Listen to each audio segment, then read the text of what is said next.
premier rendez-vous, il fallait que, enfin, même moi, je me suis dit, oh là là, mais quand je vais raconter ce qu'a mon enfant, mais ils vont pas me le prendre ou ils vont avoir peur. Et puis j'aurais pu aussi dire, enfin, avoir des craintes aussi.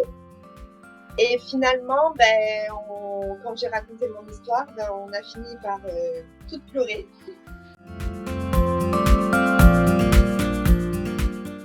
C'était l'alimentation, parce que vu qu'il faisait énormément de fausses routes et que ça a été très compliqué pour lui, la diversification, elles avaient des craintes beaucoup par rapport à ça. Il y a même une dame de la crèche qui s'est formée parce que justement, elle voulait que rien louper, que s'il se passait quoi que ce soit, qu'elle puisse gérer ce qui se passait en fait. Et les craintes, elles les ont eues plus sur parce qu'il fait beaucoup d'asthme aussi. Après, c'était plus sur des craintes parce que vu que Sandro tout est décuplé, il va avoir un peu de fièvre, ça va vite partir dans des micro-convulsions, pareil, il va faire une crise d'asthme, ça va vite dégénérer. C'était ça leur crainte surtout.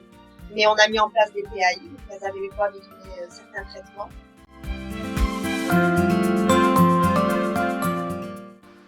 Il y avait une dame qui était un peu sa référente. Et dès qu'il y avait une autre personne qui s'occupait de Sandro, si elle avait le moindre doute ou, je sais pas moi, la moindre question, elle allait voir cette personne-là.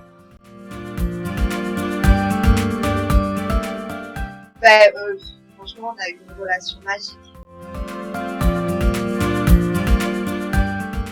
Alors, moi, j'y tenais à avoir un accueil comme tout le monde. Mais au final, est-ce qu'on l'a eu? Je pense pas. Il était un petit peu chuchoté à la crèche.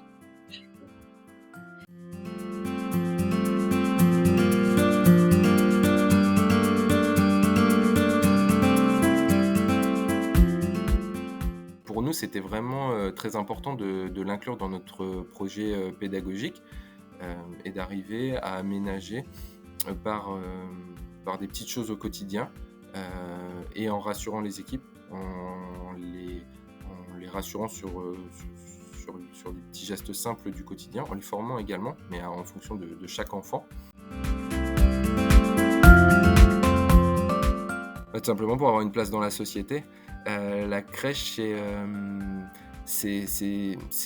on le voit comme ça, en tout cas la crèche, je dis souvent aux parents, c'est le lieu social de votre enfant quand vous êtes au travail.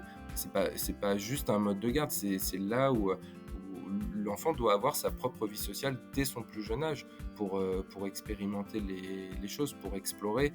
Et les enfants, même les enfants à besoins spécifiques, ont selon nous le droit à cette vie sociale et à être intégrés justement dans la société. C'est tout simplement de les intégrer et de permettre aux familles de continuer à vivre le plus normalement possible.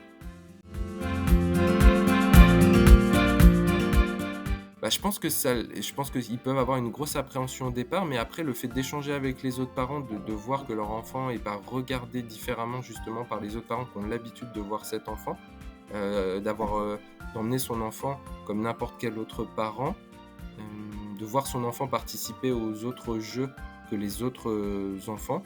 Je pense que c'est un sort de soulagement où, entre guillemets, ils sont pas toujours en train de faire quelque chose de différent des autres familles. Ils emmènent leur enfant participe à la vie sociale comme n'importe quel autre enfant. Alors, avec ses limites, mais il participe à cette activité, il est là avec les autres enfants. Et le parent l'emmène, le parent vient le chercher, il croise les autres parents, il a le droit aux mêmes transmissions, même d'échanger avec les mêmes professionnels. Et ça, je pense que c'est quelque chose qui fait du bien.